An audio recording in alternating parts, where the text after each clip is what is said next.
Oh, where's Mr. Weinstein? Okay, all right, okay.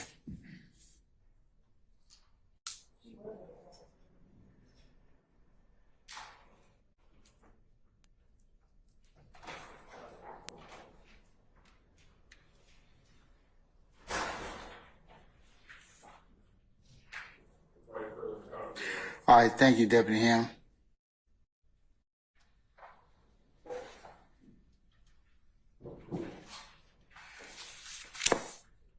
Anybody else joined us since we last recessed, other than Mr. Uhalski, who I haven't seen so long he's grown a mustache? Anybody else? Okay, all right. All right, folks. As you all are made aware of last week, the court was going to do an in-camera review of the ex parte proceedings on June the 10th of 2024. In considering whether or not to have an in-camera discussion or review of the records, this court has decided to release the entirety of the transcript of those proceedings as courts one. And I'm going to take judicial notice of the following timeline. On Friday, June the 7th, 2024, Mr. Kenneth Copeland was granted immunity from prosecution pursuant to 24-5-507A, and that will be marked as courts 2. So the transcript will be court 1. His immunity agreement, Mr. Copeland's, will be court 2. Mr. Copeland, who was represented by Mr. Jonathan Melnick and advised of his rights and obligations, during the proceedings on Friday, June the 7th, which will be marked as courts 3, the transcript of those proceedings, Mr. Copeland invoked his Fifth Amendment privilege and was held in contempt, and that will be courts 4, Mr. Copeland's order of contempt. Mr. Melnick informed the court that he was not going to be in attendance of any further proceedings as he would be on leave effective 10 June of 2024. The court informed Mr. Melnick that his leave, or had discussions with him that his leave was not proper and that he needed to be in attendance on Monday, June the 10th of 2024 with Mr. Copeland. Mr. Melnick relayed that attorney Caleb Bumpus would be representing Mr. Copeland. On Monday, June the 10th, before court, Mr. Edward Chamberlain, the court's litigation manager, informed the court that the state wished to have an ex parte meeting with the court. No subject matter of the ex parte meeting was told. The entirety of the ex parte hearing held on the 10th of June of 2024 was taken down by Miss Christina Weaver, the court's official court reporter. This ex parte hearing was held in chambers starting at 9:10 a.m. Present along with the court were Miss Caleb Bumpus, attorney or ADA Miss Adrian Love. Also present were the DA's investigators, Mr. Long and Mr. Hamilton.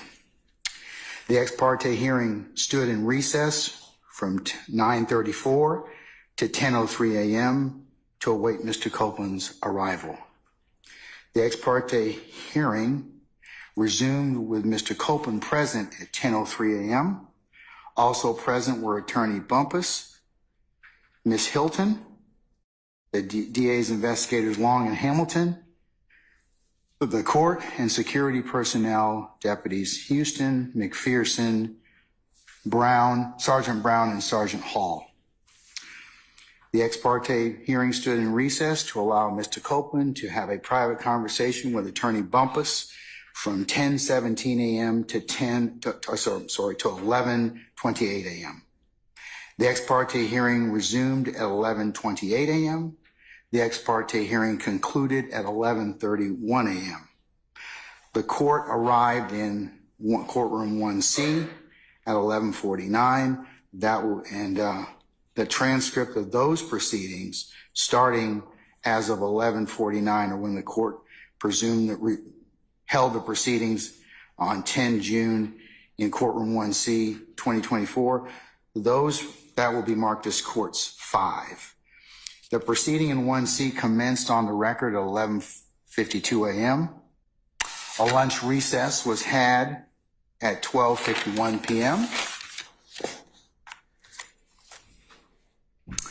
The parties returned from lunch, and Mr. Steele informed the court that he had a motion, and that was at 1:46 p.m.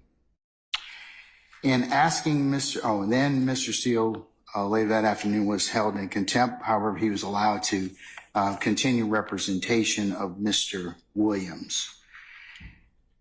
The court, in asking Mr. Steele questions of how he received the information that he proffered in open court, was only concerned about the integrity and security of the conversations that were had in chambers, not whether those conversations were the subject of proper ex parte conversations or the sum and substance of what was told to him at that time. Jurors Jurors entered the courtroom to resume Mr. Copeland's testimony at 3:39 p.m. The jurors were excused and exited the courtroom at 5:56 p.m. Mr. Copeland was excused and exited the courtroom at 5:58 p.m.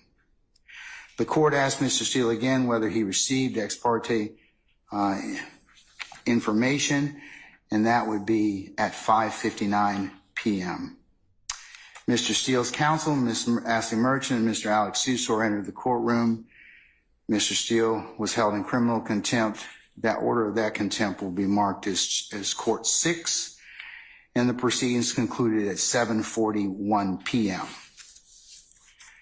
The court further takes judicial notice of the following statements proffered by Attorney Brian Steele, in open court upon information and belief stated to the court, which are still unknown. There are 6 assertions that Mr. Steele proffered in front of the court. Those are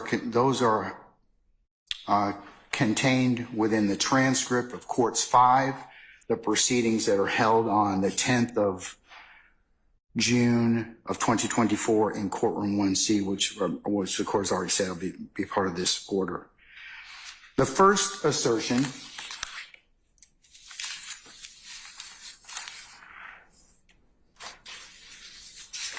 and the transcript bears out exactly what Mr. Steele said, so the court is paraphrasing the 6 assertions that Mr. Steele made. They're more aptly and more eloquently put in the record. The first one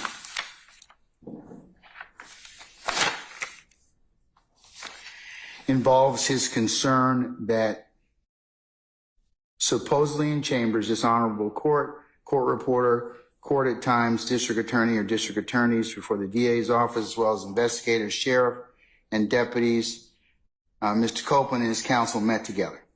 None of the defense team, to his knowledge, were present. Second assertion he makes is that Mr. Copeland intended to plead the Fifth Amendment. Third assertion is that Mr. Copeland, as a party, was sworn, and Mr. Steele asserted that this particular conversation was, in fact, a critical stage, and that the defendants had the right to be present. The fifth group of assertions involved Mr. Copeland not going to testify. The fifth group of assertions involve what Ms. Attorney Hilton claimed or said to the witness, to include the court, involving allegations of coercion and witness intimidation, and that his counsel had the right to be present. And the sixth assertion that was made in open court was that Mr. Copeland admitted to killing Donovan Thomas.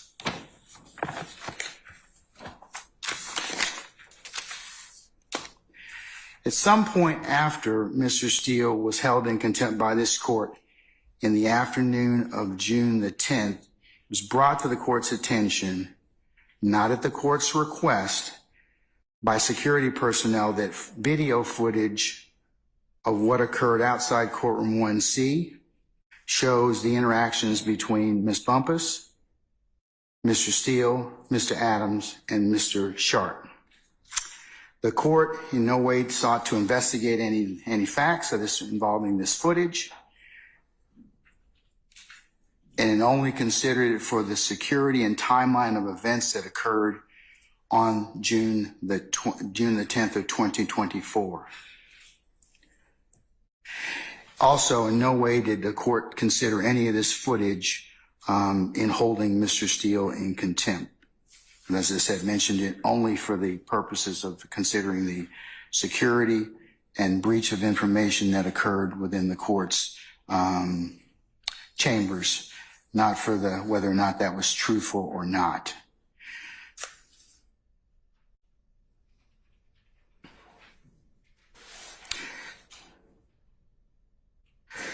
Mr. Steele makes further made three assertions on the 10th of June of 2024. One, he asserted that this was, on behalf of Mr. Williams and similar situated individuals, that this was, the court held an improper ex parte meeting. Secondly, that Mr. Copeland was a sworn witness and this was a critical stage. And no, Mr. Copeland was a sworn witness. And third, that he argued that this was a critical stage and that he and the others needed to be present at that point in time to pursue the Sixth Amendment rights of the defendants in this case. As to Mr. Steele's first assertion of whether or not the court held an improper ex parte meeting or hearing, the court is guided by Judicial Code of Conduct 2.9, which I'll take judicial notice of, which in pertinent part, where circumstances require ex parte communications are authorized for scheduling, administrative purposes, or emergencies that do not deal with the substantive matters or issues, provided that the judge reasonably believes that no party will gain any procedural, substantive, or tactical advantage as a result of the ex parte communication, and the judge makes provisions promptly to notify all parties of the substance of the ex parte communication and gives the parties an opportunity to respond.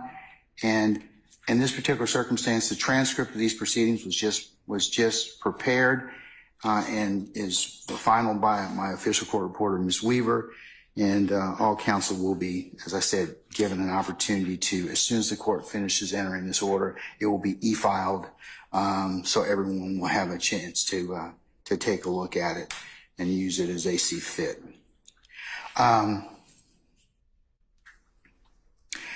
In this particular, and then the last part of 2.9 before the court goes on, if involves in pertinent part, if a judge inadvertently receives unauthorized ex parte communication bearing upon the substance of the matter, the judge shall make provision promptly to notify all parties of the substance of the communication, provide the parties with a reasonable opportunity to respond.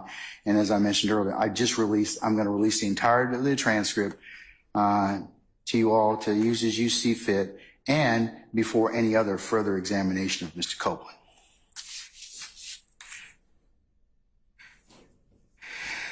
I'll address the issue of the emergency nature of this particular hearing or this particular conference in front of the court. Is that this involves the state's concern as to what Mr. Copeland was in fact told by his counsel, Mr. Melnick, and his understanding of the immunity agreement pursuant to 24-5 dash 507. And that the conversations that were had in the transcript will bear out that no tactical or other advantage or any testimony that was stated during that particular hearing would be anything other than the court and or the state communicating, along with Ms. Bumpus, his lawyer, who's there the entire time, his witness's understanding of his immunity agreement. In consideration of this emergency nature, the court has taken into account a couple of cases I'll cite for the record. One of them is United States versus Adams, and that's 785 F. 2nd 917, decided in March the 31st of 1986. In pertinent part, presence of the accused. Although an ex parte conference to discuss threats against the witness is proper, district court must ensure that the conference is carefully conducted so no rights of the defendant are threatened. Presence of the accused. Ex parte conference between judge, prosecutor, and government witness to discuss refusal of witness to testify because of his fear of reprisal was not improper, where substance of the inculpatory testimony was never discussed and the entire conference was transcribed. And in Adams, the appellants contended the ex parte conference was improper and it violated their due process right to a fundamentally fair trial. We agree with appellants that ex parte conferences should occur, but rarely, especially in criminal cases. This does not mean, however, that such conferences are unconstitutional. Indeed, some situations the trial judge may find an ex parte conference necessary. They cite La Chapelle, and that's LACHAPPELL versus Moran at 699 F. 2nd 560. It's a First Circuit case from 1983 where the court cites, in the exercise of the court's residual power to ensure a just trial, protect jurors and witnesses, a judge may, in rare circumstances, feel it necessary to confer with a juror or witness on the record, but outside the presence of others, including the defendant. One such conference may be where a juror or witness, having been threatened, wish to speak with a judge privately about a threat. A witness may not feel free to discuss any threats in presence of the defendant or even counsel for the defendant. We agree that the First Circuit, that an ex parte conference is appropriate in that situation. They see United States versus Arroyo, and it's ANGULA. It's at 580 F. 2nd 1137, pinpoint 1142, and 1141, 1142, Second Circuit case. Exclusion of certain defendants and counsel from in-camera proceedings permissible in multiple defendant trial, where certain defendants had cooperated with government and received death threats. And then you've got a citation for that being 439 U.S. 913. Although an ex parte conference discussed threats against witnesses proper, the district court must ensure that the conference is carefully conducted so no rights of the defendant are threatened. In this case, the court followed procedures to ensure the conference was fair. First, at no time was the substance of Pooley's inculpatory testimony discussed. And second, the entire conference was transcribed. And that's United States versus Watchmaker at 761 F. 2nd 1149, 1985. Ex parte conference with frightened juror properly were transcribed and the judge's comments carefully framed. This court goes on to say in Adams, two aspects of this conference, however, are disturbing. First, when the prosecutor began to impress upon the witness the distinction between being paid for testimony and afforded protection, the trial court should have called the conference to a close. The portion of the record quoted above indicates an attempt by the prosecutor to coach the witness on how to answer questions about inducements from his testimony.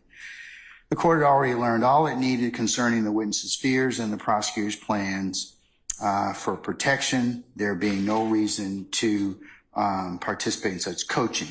Second problem occurred where Pooley took the stand. Defense counsel inquired about what inducements had been given for Pooley's testimony, and the prosecutor and Pooley both indicated only the promise was that the only promise was the prosecutor would seek to enroll Pooley in witness protection program if he were in fear of his life. Neither related to the prosecutor's pledge to seek immediate protection for Pooley should it be necessary. The exchange occurred before the court, and the court should have made sure that the inducements made as in the ex parte conference were completely and precisely disclosed. Similarly, in this matter,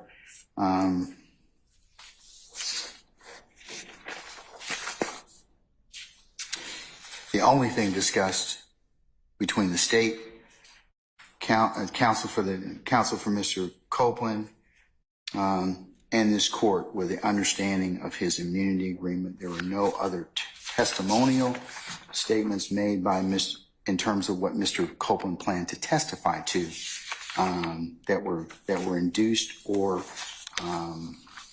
sought by the court, and the transcript in its totality will bear that out, and you can have a look at that. The court's also considered Bruner versus the state. That's 302 Georgia at 6, and this relates to the right to be present and what is defined as a critical stage and under the Sixth Amendment.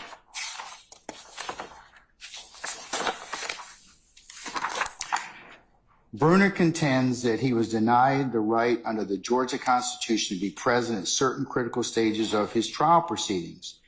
Embodied within the constitutional right of the courts to a criminal defendant's right to be present, see and hear all the proceedings which were had against him on trial before the court.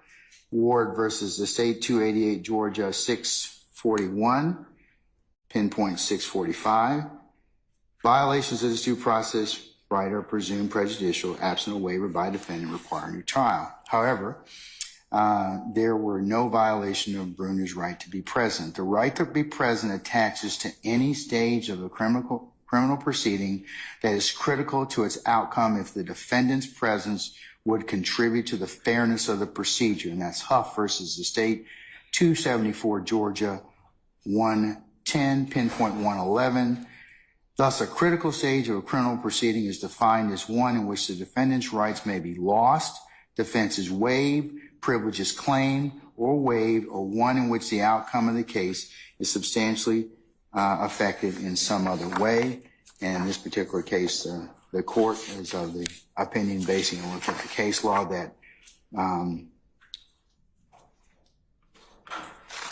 that this was a proper ex parte meeting pursuant to Rule 2.9, as well as the no party gained any tactical advantage, and that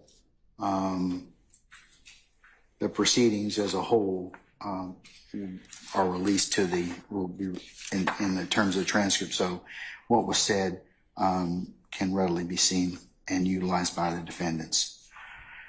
Okay, and the court lastly took into consideration Talton versus the state. That's 368 Georgia Appeals at 313, and that involves a Sixth Amendment critical stage definition that was decided June the 21st of 2023.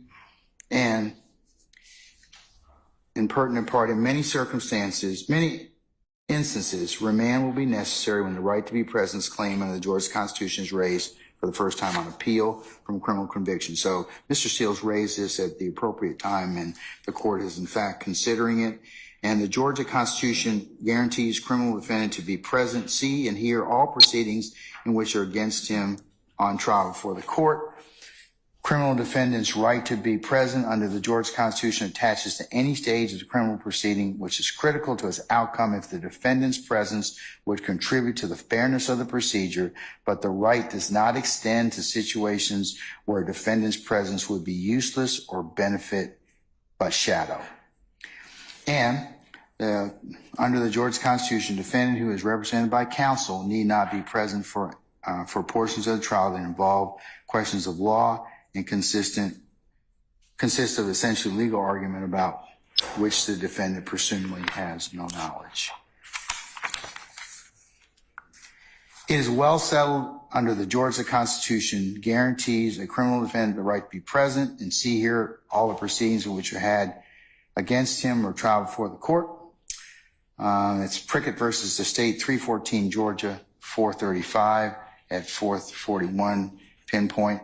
This right attaches to any stage of the criminal proceeding that is critical to the outcome of if the defendant's presence would be contribute to the fairness of the procedure. But the right does not extend to situations where the defendant's presence would be useless or benefit or shadow.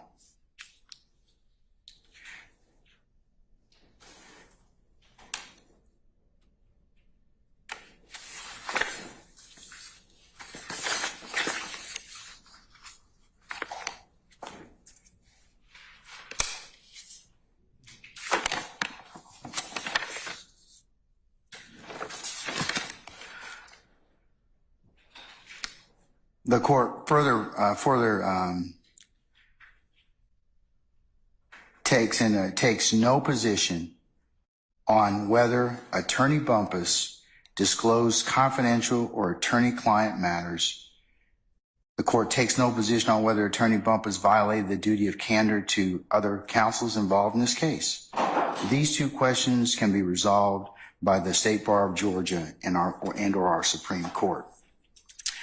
The court further takes no position on whether Mr. Steele, his use of the June 10th proffered information, as his use on behalf of Mr. Williams falls within our guidelines as set forth in the Georgia Rules of Professional Conduct.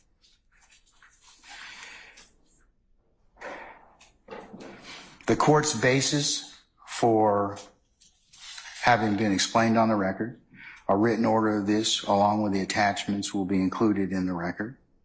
And Mr. Banks, where are you? Sir, as a result of this transcript release, the court withdraws the show cause for your client and others who may be present who are present in chambers on the 10th of June of 2024. And as I mentioned earlier, we were going to have a show cause hearing on Wednesday, the 3rd of July. I am canceling that indefinitely. In fact, I've canceled all of that. So we will not be holding that particular hearing, okay? All right. And then then transitioning to the last matter the court wanted to put on record. Upon further review, this court will in fact enter an order sending Mr. Adams and Steele's, Mr. Weinstein, and Mr. Banks' motion to recuse to another judge pursuant to Uniform Superior Court Rules 25.1 through 25.7 in the method and manner prescribed by our local rules. So this written order is entered. I will enter the order transferring it, and until such time as those two things are decided, then we'll be in recess until that time. And we will just inform our jurors that they're content until they're not supposed to come back on Monday until Monday anyway. So I will have Deputy Ingram and Ms. Umana indicate to them that they are still on recess and we're continuing to work. So that's all I have for you at this point in time. Okay? All right. Ms. Novi, can I ask you a question before you start anything?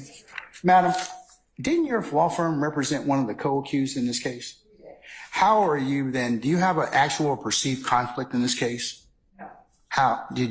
Have you been, I'm asking you at this point in time, could you state for the record how it is that you don't think you have a conflict? Because you did represent one of the co-accused in this case, correct? I did. Okay. I did. He's been discharged. Your Honor, this has absolutely nothing to do with my representation of Sergio Kitchens. Haven't even discussed that or come up. And what happened in the ex parte proceeding, we're just representing Mrs. Bumpus, Attorney Bumpus, in what her position is with respect.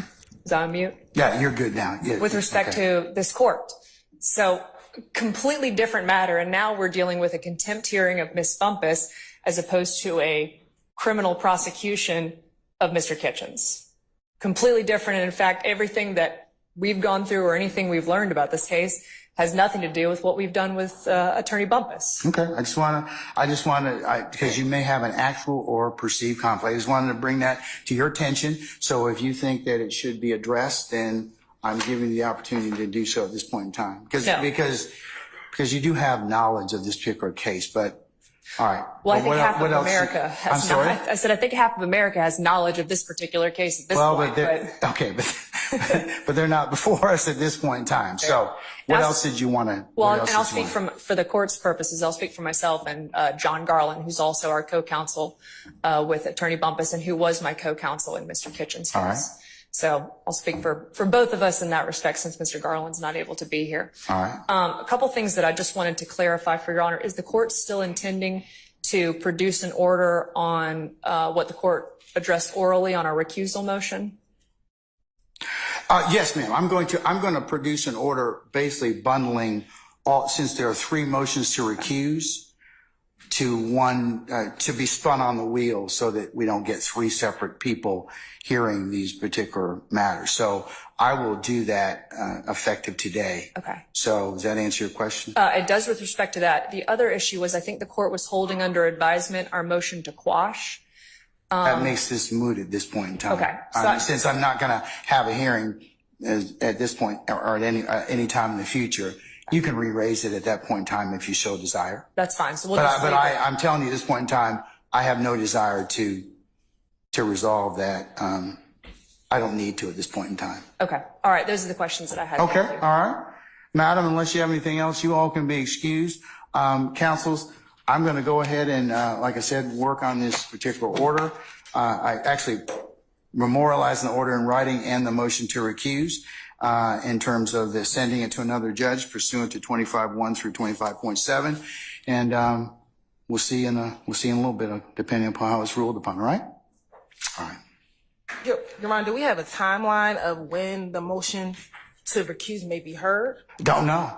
That has to go to another judge pursuant to our local rules. So it will be basically put on the wheel. Of course, I don't have anything to do with that. So as soon as our clerk, Madam Clerk, Miss Alexander and her team spin that's not within my information and purview. Is this something that we can expedite? I mean, the state does have very concerns that we hold the jurors indefinitely regarding this matter. Is there anything that could be expedited so that those decisions can be made on the motion to recuse and we can move forward with the trial? While I understand your concern, I think the rules of transfer and recusal are pretty clear. That I'm not going to comment on anything that is pending at that point in time. So hopefully it will get done fairly quickly in terms of somebody acting on it. Okay. All right, thank you, Your Honor. Okay. Anybody else? Mr. Steele, you rose just a second ago. Did you want to say something, sir? I thought you were recessed. Okay. All right. Okay. Okay. Then we're in recess, and we'll see you in a little bit. Okay. All right. We're in recess.